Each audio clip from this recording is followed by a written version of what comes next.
Are you looking for a free fall amigurumi crochet pattern? Maybe for a sports lover?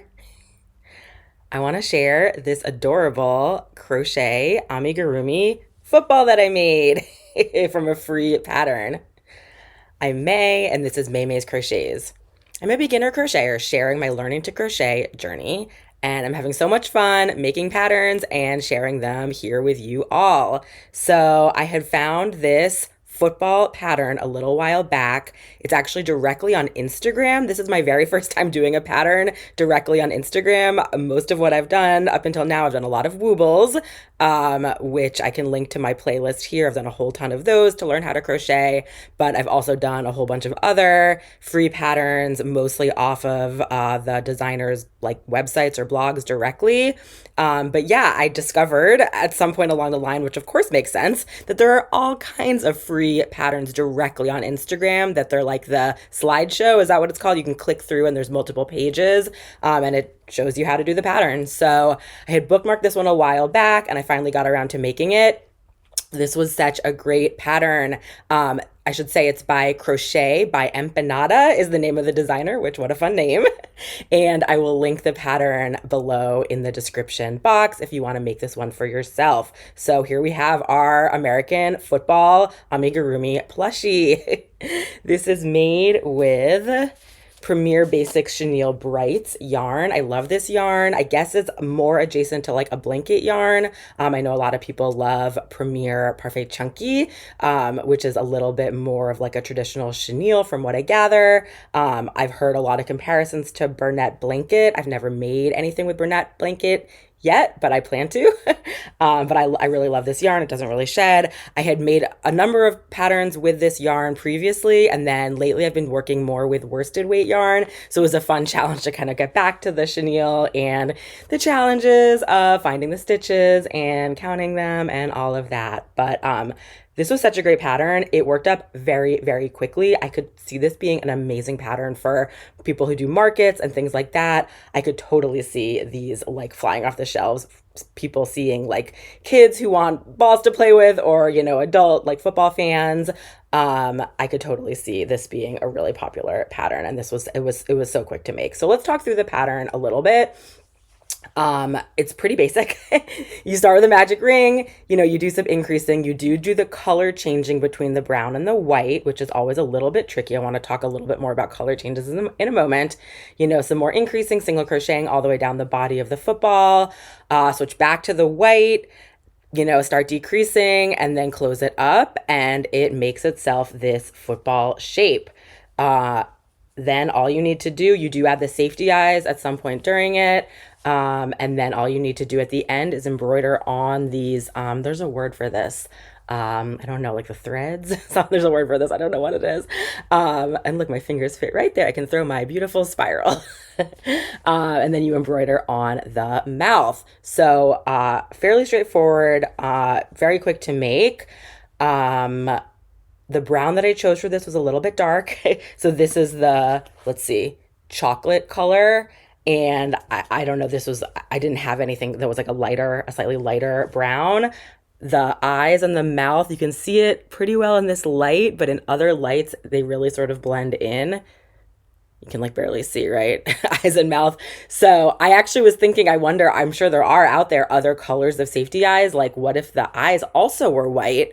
Or another color, but I think white could look cool, and a white smile. I think it would pop a lot more. Although I actually don't mind that the eyes and the mouth kind of blend in a little bit, and that it's sort of a surprise that you have this smiling football right here. So yeah, maybe this brown is a little bit dark for this, and I should go with maybe a slightly lighter brown, which would make the eyes and the mouth in black pop a little bit more. Maybe more like just like a light brown or maybe more rust color. I was trying to think about it. Like this was the only brown that I had. So, and I'm pretty happy with it. And I can picture a football being kind of this color. It's almost a little bit reddish, which this color I think actually kind of shows. Although then I can also think of a football being a lot more of a like lighter color orange. So not orange, orangish brown. So I don't know. I do like this shade of brown, this chocolate brown. But I could see definitely making this with a lighter brown. Or yeah, it could be fun too to make it in a color like a blue football or a purple football. Oh, maybe a little bit like a Nerf football. That's a little fun. Always fun to kind of mix up the colors and make something unexpected. So this is an American football. You know, if you're not American, I could see maybe adapting this to be like a rugby ball. Slightly different shape, I think, but overall pretty similar, I think. So let's talk about color changes for a moment. So I still have not quite figured this out all the way, but let me show you my color changes. I used a technique that I saw for this one.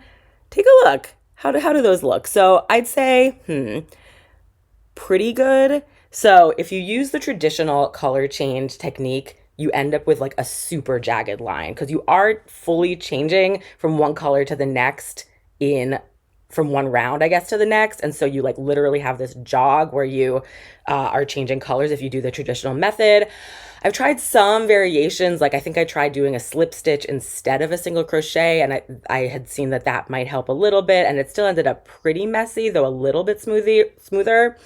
So for this one, I actually tried another method that I hadn't tried before. I will link to the video where I saw this below in the description box. This is from, I think her name is Raining Charms, and she had this interesting technique that I hadn't tried before. So I tried it here. It basically involves, you start off the color change the same way as normal, which is where you, for the last stitch of the previous round, you only do the first stitch, and you don't stitch through with the second color, you add the new color there.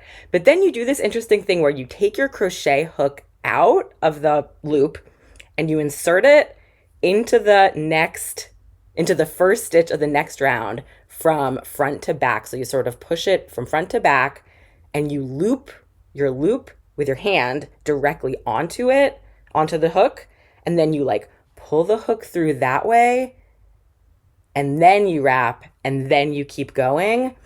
And then when you get all the way back to the end, you put your hook kind of into the bottom of that color change. And it like, I guess it ends up making it just a little bit more, it's not exactly smooth, but it's like a little bit more diagonal. And so it blends in itself a little bit better. I probably did a horrible job of describing that, but I want to link you directly to her video where she shows this method so you can take a look for yourself. She has good angles on her hands and stuff, and you can see what you think of that.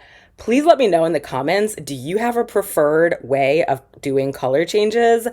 I really want to experiment. I'm not sure that I'm totally sold on this one, though this one I think is a lot better than some of the other ones that I've done in the past. It at least doesn't look so jagged or quite so messy. It's still a little bit messy, but definitely let me know if you have a way that works for you, that you like, that you recommend.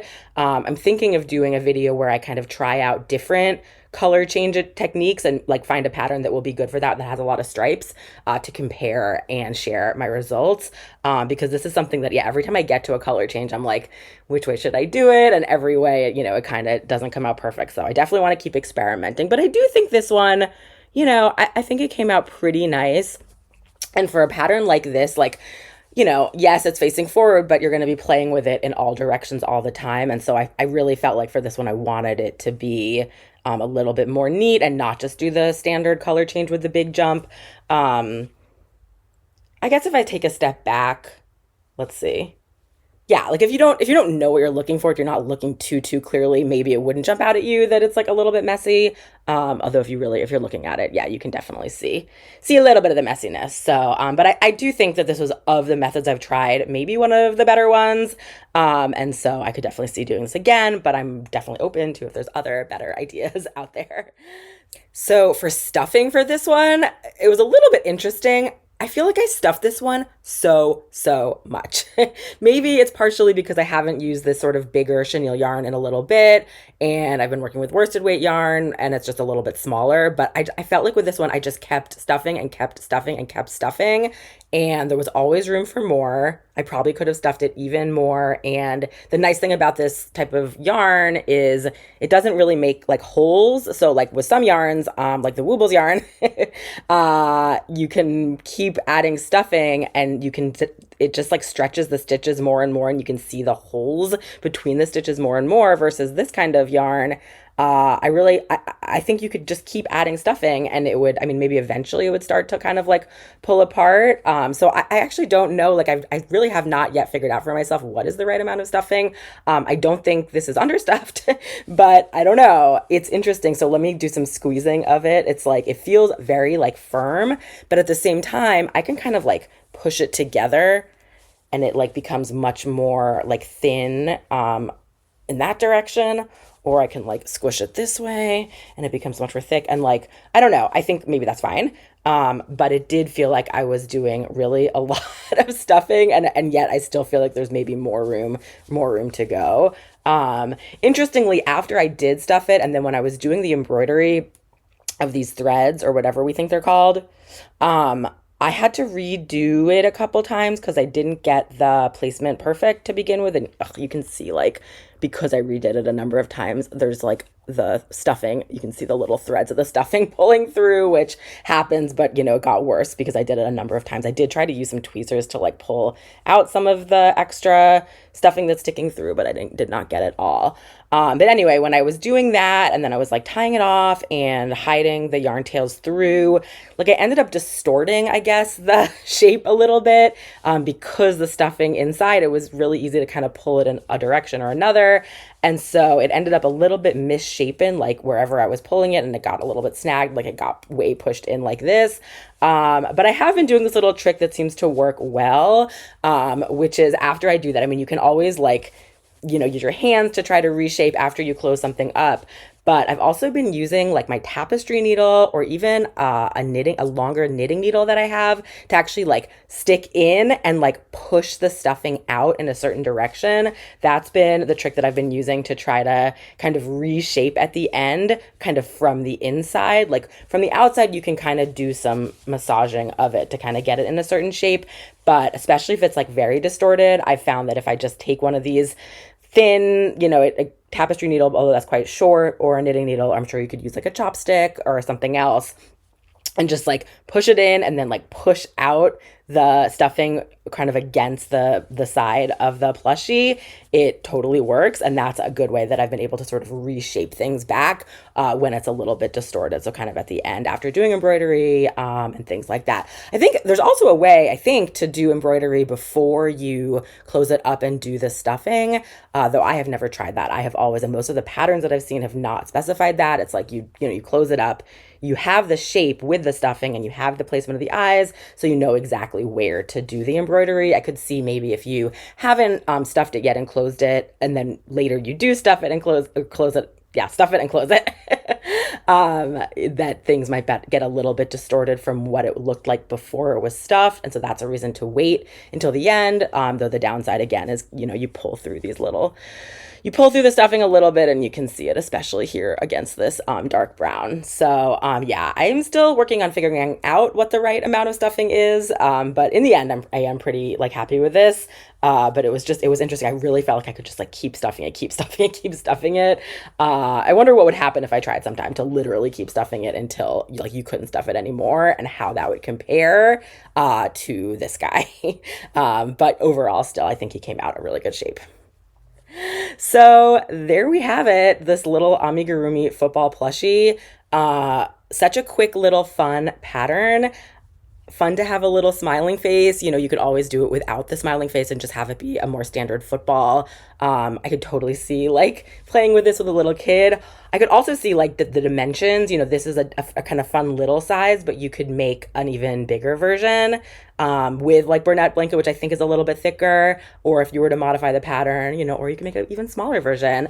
It'd be fun to make like a whole bunch of different sports balls and make a little collection, like a football and a baseball and a tennis ball and a soccer ball and all of that. But this is my very first one, and it's fun to put, you know, little faces on things that don't really have them. But look at this smiling little football. Fun for fall, fun for sports people. You know, I myself am not a huge sports person, but I could see giving this to my dad who loves football, and my 3-year-old boy. You know, I don't know that he exactly likes football, but he definitely likes throwing things and playing with balls. So maybe I'll give it to him.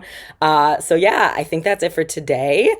Stay tuned for future videos where I share more fun amigurumi patterns that I make and share my results with you. So thank you so much for keeping me company, and I'll see you next time. Bye.